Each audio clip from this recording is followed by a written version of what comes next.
Okay. Kagaya po yung request na topic sa atin ngayon is dialysis. Ah, Medyo mahabang topic po ito but please bear with me. Umpisahan ko muna doon sa term na dialysis, no? So, alam niyo yung dialysis, galing yan sa Greek word na daya, parang madaya. Mhm.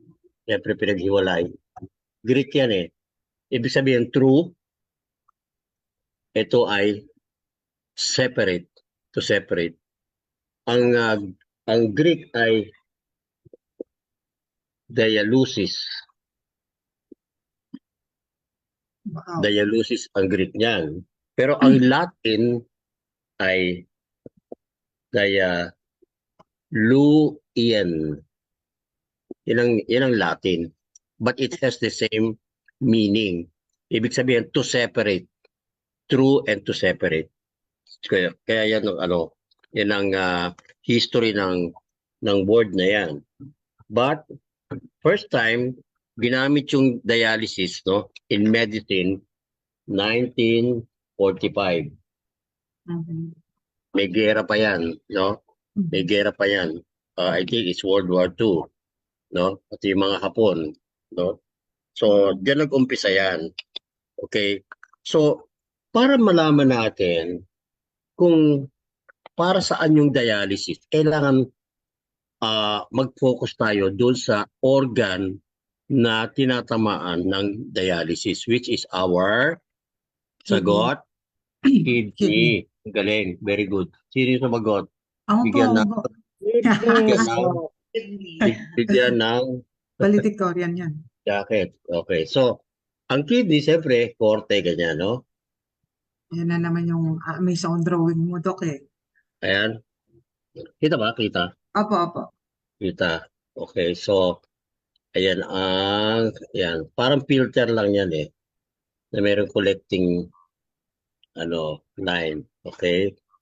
So, ang kidney, yan, mayroong balat,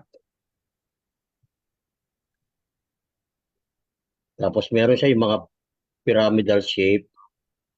Yan, gawin na natin, graphical para magandang tignan. Yan yung mga collecting niya. Tapos, may ugat yan. Papasok dyan. Isang red. Alam natin yung red. Ano yung red?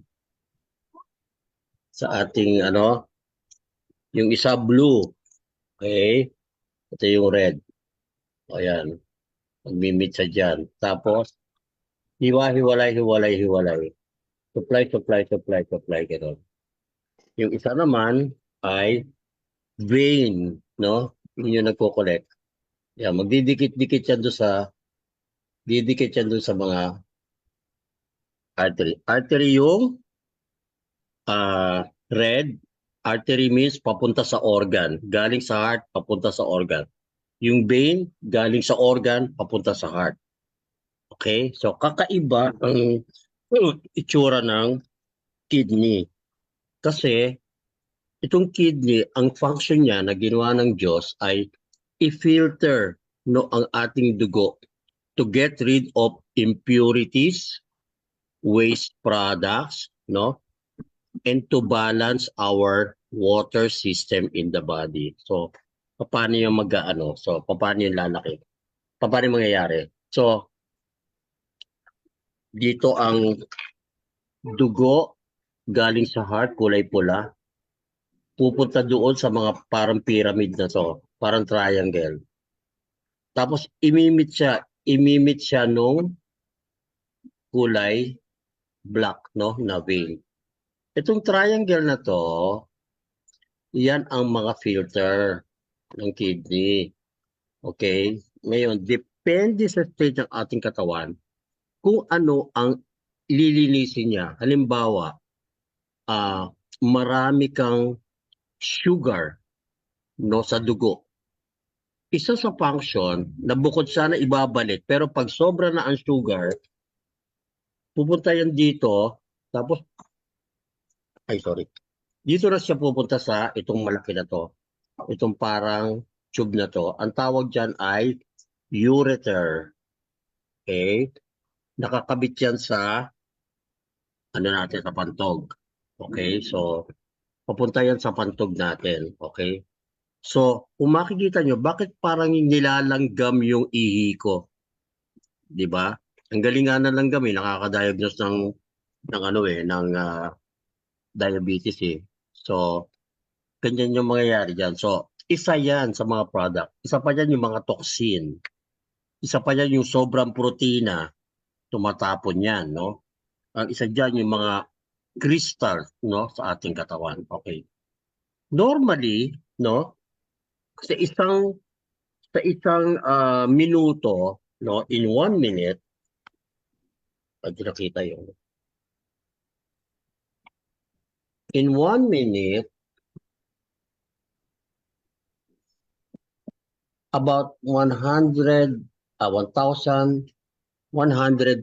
cc, kung ayaw nyo na cc, ml, no, ng dugo, okay, ang pinifilter ng kidney. Remember, dalawang kidney ha, ang drawing ko isa lang.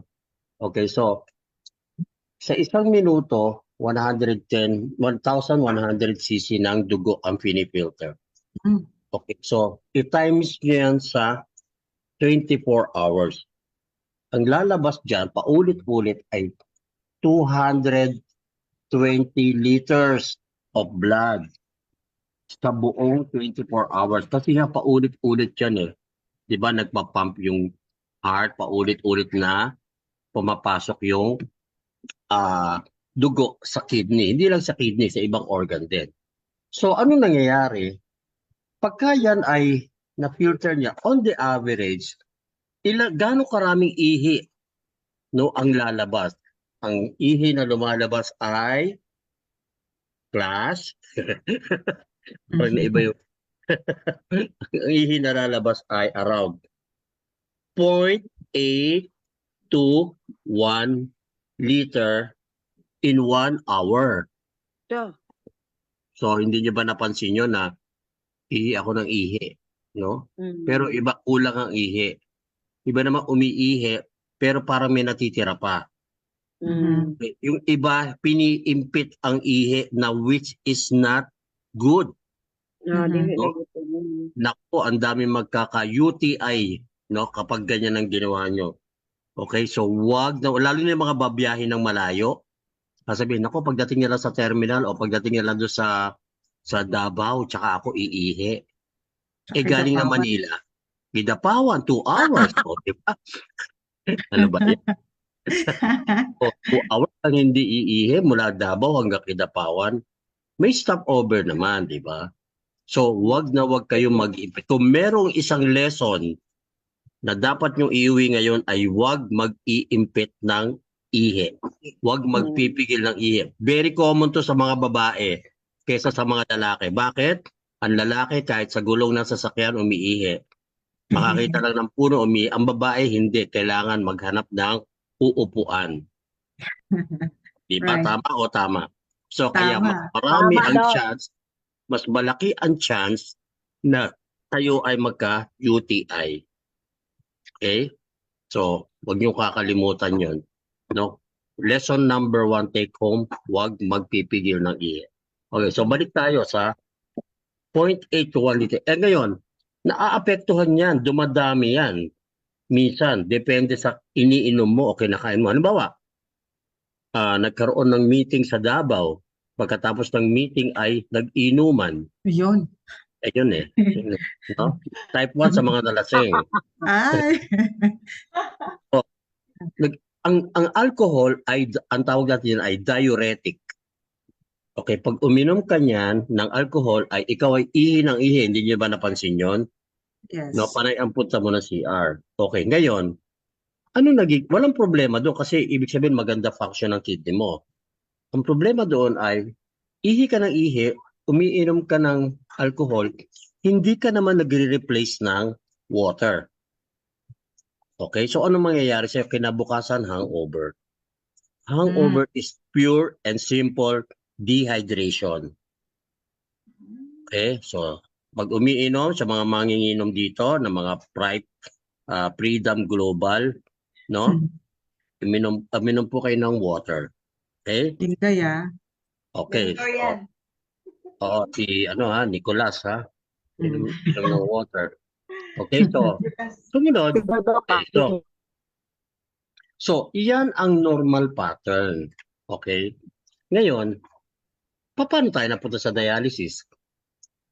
Yan ang normal pattern. Pero kapag ang kidney ay nahihirapan na mag-function, no?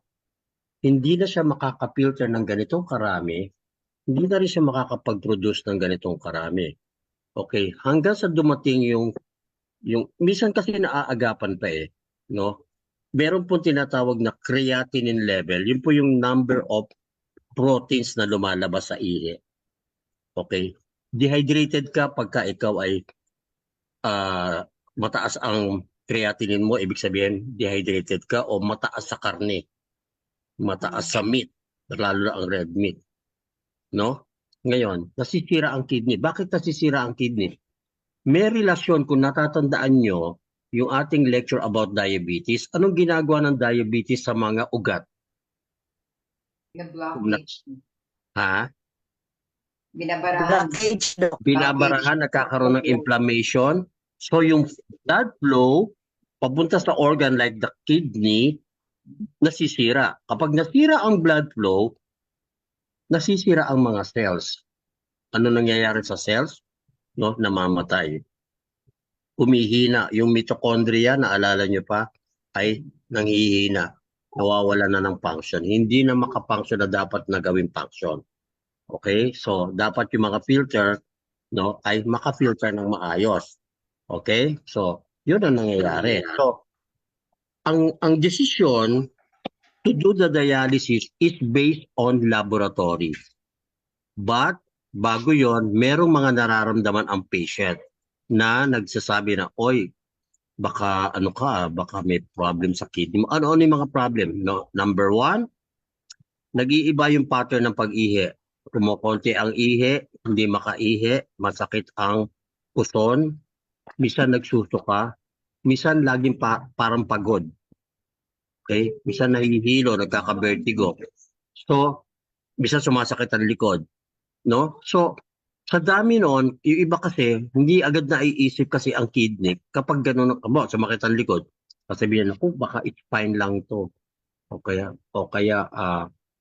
yung nahihilo, baka sa mata lang. Hindi lagi nakakasama ang kidney, no, sa mga diagnosis na ganoon ang nararamdaman.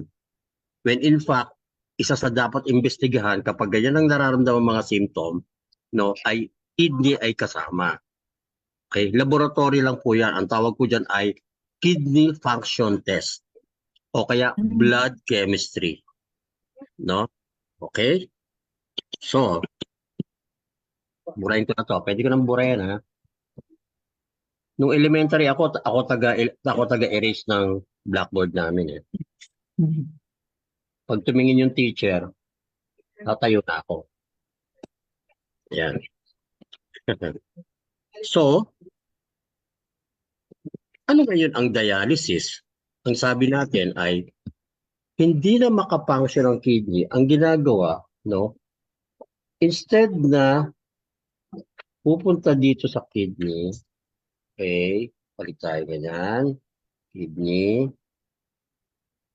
Okay, so hindi na makapunta yung ihi dyan, hindi na makapilter yung dugo. Ang gagawin ay yung kidney, ay yung dugo, no, yung ugat ay ikakabit sa artificial machine na ang tawag ay dialyzer, no? So, ang totoong pangalan ng dialysis ay hemodialysis. Ibig sabihin, dugo ang ginagamit para makapagpa-dialysis. Merong kinakabit sa kamay, no, na tube, no? Ilalabas doon, ikakabit sa makina. Pagkatapos sa makina, ang makina ang nagiging artificial kidney. Okay? Tatanggalin ng makina, yung dialyzer, ang ah, mga toxins, mga dumi, lahat ng inom mo galing sa gamot, no? Excess sugar, no? Excess crystals, no? Lahat yung tatanggalin. At pagkatapos noon ay doon mismo sa tube na hindi natin pwedeng i-blower, ibabalik yung dugo na malinis na. Okay, so ngayon ang question, para bigyan ko kayo ng idea, no? Alam niyo sa Pilipinas, ngayong oras na to, no? Malamang sa malamang o siguro sarado na yung ibang dialysis center. Ngayong araw na lang na ito, may mga 5,000 or 5,000 na pasyente na dialysis ngayong araw na to. Wow. Yan ang rate natin. O ang cost, pinakamababa kung may PhilHealth ay 2,600. Okay? Pesos, no? Sa US, $250 hanggang mga $300, hanggang sa yung iba umaabot pa ng $400, $500. Depende kung nasa ang state ka. Pero dito sa atin, between 2,600 to 3,500 per session. Kung makikita nyo, ilang beses dinadialysis in a week, 3 times a week hanggang maging 5 times a week. So i-multiply nyo, yun ang gastos nyo, no, sa pagdadialysis. No? Ngayon, ano yung mga myth? Pag sinabing, naku, dinadialysis na siya, makakakita na siya ng liwanag later on. Liliwanag na sa langit at kukunin siya. Hindi po totoo yon. Okay? Meron po tayong bagong hope, no? Na nare-reverse natin yung mga cases ng diabetes mellitus. Isa kasi sa pinaka-common na reason kung bakit tayo ay dinadialysis is because of the kidney failure secondary to diabetes mellitus. Nasisira ng diabetes ang kidney. Okay? Alam natin na maraming organ na involved. Mata, puso, ugat, no? Liver, okay? Lahat yan apektado ng high sugar or diabetes mellitus, pati brain diabetes mellitus type 3. Okay, so ngayon, ang question natin dito mababalik ba natin yung function ng kidney kapag dinadialysis? Sa tingin nyo, anong sagot? Is there a way May pag-asa. to hit the bone? Ano po? May pag-asa pa. Yes, may pag-asa pa. In fact, anong number one reason para ma-reverse nyo? You have to reverse the cause.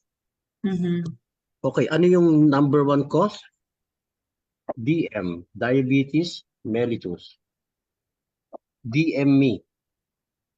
Okay? Diabetes mellitus 2. Type 2. No? Ngayon, sa tingin mo, kapag ito ba ay na-reverse mo, magbabalik ba yung function ng kidney? Yes. Yes, Oh. Doc, yes. Good. Kasi, Yes. take home number 3 na to. Okay? Ang sabi ng iba, once a diabetic, always a diabetic. True or false? False. Paul. False. Kasi marami na tayo nakita na nare-reverse ang diabetes with proper lifestyle, with proper medication, and with proper treatment, no? Supplementation, and frequency medicine. Wow. Okay? Nare-reverse mo na ang diabetes mellitus type 2. Okay, so nare-reverse yan. Maniwala kayo o maniwala kayo, nare-reverse yan. Okay? So, ngayon, kapag ito ay na-reverse mo, marireverse mo rin, mababalik mo rin ang function ng kidney. Ang sabi ng iba, hindi na pwedeng ibalik ang function ng kidney. Ang sabi naman natin, pwedeng ibalik ang function ng kidney. Bakit? Yung kasing cells ng kidneys ay humina lang Pumangit lang yung kanyang mitochondrial layer, pumangit lang yung kanyang energy level. Di ba sabi natin, everything is energy. Right. Tama? So, anong gagawin mo? Okay, palakasin mo yung energy ng bawat cell. So is there a way to improve the energy of the cells of the kidney? Yes. Yes. Anong tawag doon? Terahertz Wow. energy. Stem cell stimulation. Immunoglobulin treatment. Okay? Ang dami-dami. But ngayon, since we are in this group, I tell you, no? Yung kaninang nakita yung testimony na sa video, isn't that proof enough, no? To believe that the kidney function can be reversed, no? Just with Itera alone. Okay? Sabi natin, oh, ito yung cell. Oh, ayan yung nucleus. Ito yung mitochondria. Kaya naman nagkakasakit yan kasi humina yung baterya niya eh. 'Di ba? Just like your cellphone. Hindi magpo-function niya kung mahina baterya. 'Di ba? So, palakasin mo yung energy. Palakasin mo yung battery niya, which is the mitochondria. Kapag gumanda yan, babalik ang function ng kidney cells. Okay, but of course, lagi ko sinasabi, hindi lang natin pwedeng iasa sa terahertz frequency in Itera Care, no, ang support, but it also has to be a lifestyle change. Yes. Lifestyle, 'di ba? Lagi ko sinasabi 'yon. Kahit na ikaw ay nakabayo o nakakabayo, na kahit ikaw ay gumagamit ng bayo o kaya ay pro sabay-sabay, hindi ka naman habang binoblower ka, kumakain ka ng cake, no? Umiinom ka ng soft drinks, useless, no? Anong number one treatment? Kahit na anong sakit, fasting. Naniniwala ba kayo? Yes. Fasting. Okay, fasting. Kahit cancer cells yan, fasting is the best. Okay, that will starve your cancer cells and it will help you recover fast. Diba? So, paano ngayon, napakasimple naman ng principle eh. You just have to energize yourself. Isipin nyo na lang na ito ay kidney cell. Okay? Yan. So, yung mitochondria na yan, i-bombard nyo ng terahertz, no? Lalakas yan. Then, i-multiply nyo kung ilan yung number of cells. There's another treatment na sinasabi natin, which is the stem cell na unadulterated cells, wala kamuwang-muwang. Pag nakita yan, pinasok sa katawan mo, sasabihin niya, uy, tira ang kidney. Tara, dito tayo, maging kidney cells tayo, tulungan natin siya. And it will come back. Okay? Meron pang isa na kamag-anak ng stem cell, which are the exosomes. Dati tinatapon lang yan eh.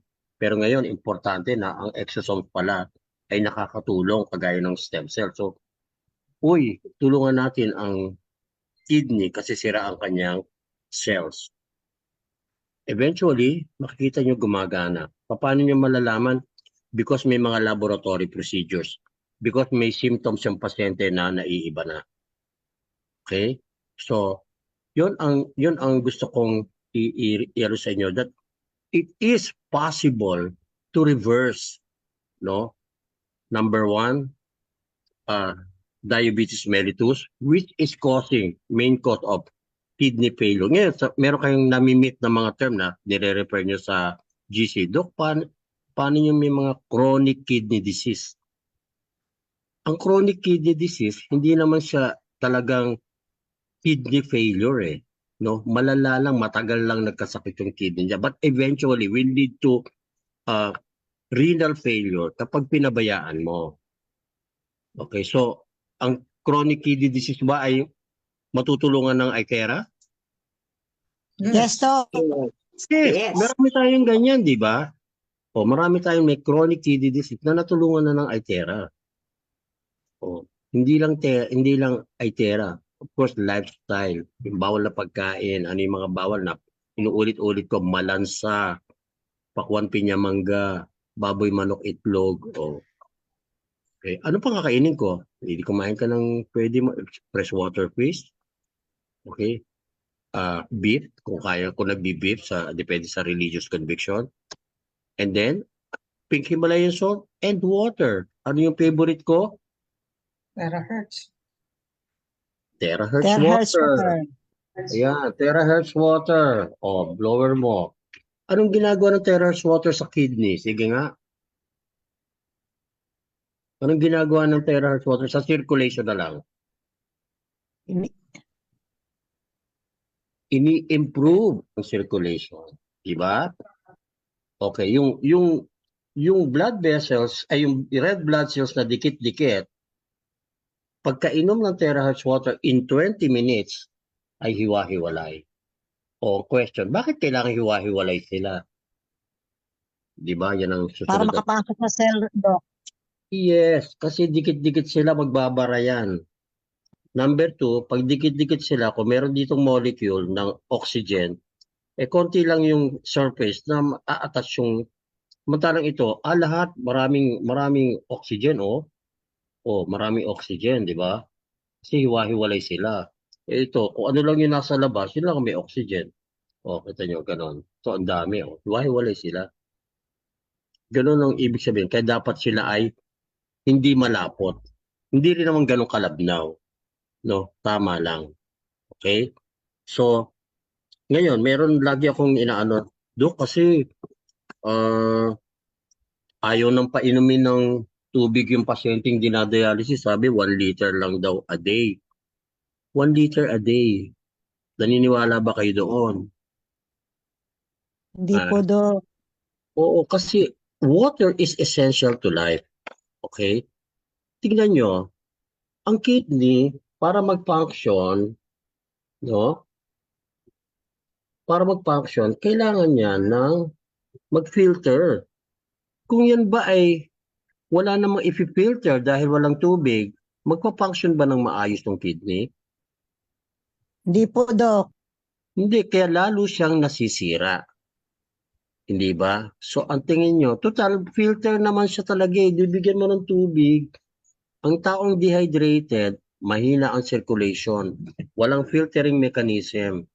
Okay? Kaya lalong dumadami yung time na siya ay magdadialysis. Kasi hindi mo sinusupply ng maayos na dugo yung kidney.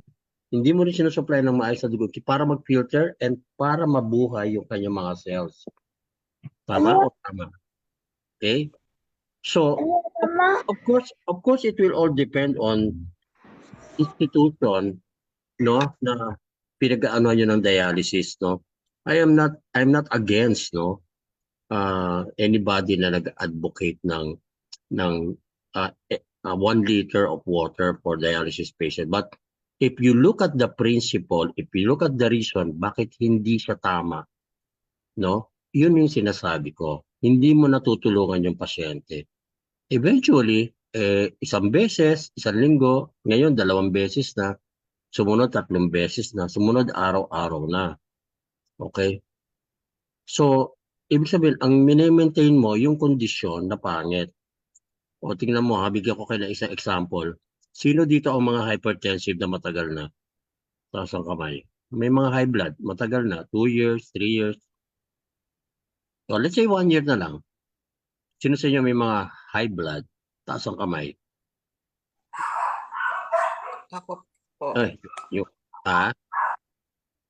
aso yung sumagot. Yun. Meron, di ba? Merong mga high blood. O sa tingin nyo, ang sabi nyo, nagme-maintain ako ng nagme-maintain ako ng amlodipine.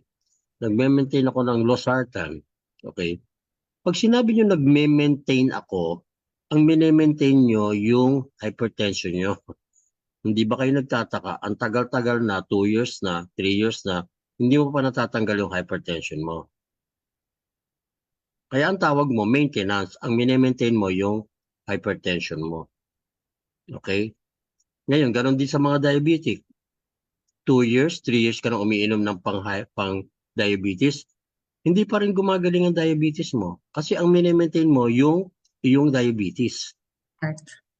Di ba? Hindi ka nagtataka. Teka, hindi naman ako gumagaling eh. no? So kasi mini-maintain mo na maging diabetic ka. Mini-maintain mo na maging hypertensive ka. So isipin niyo 'yon, doon lang.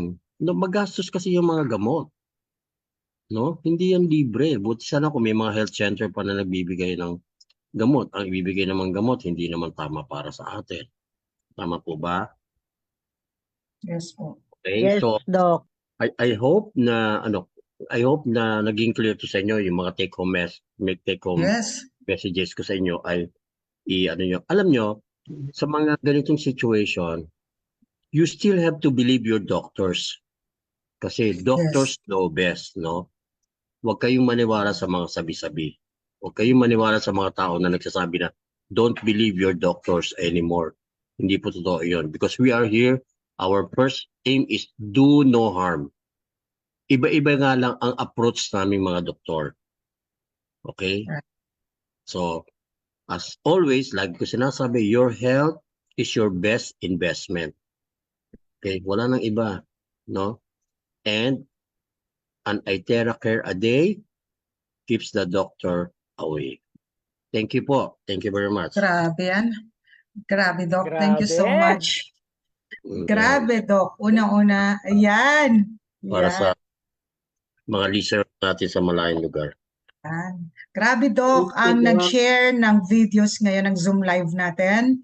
And grabe ang comment. Grabe, we have hundreds of watchers right now. And I think grabe ang shares dahil napakadami nilang mga tinatag na tao ngayon.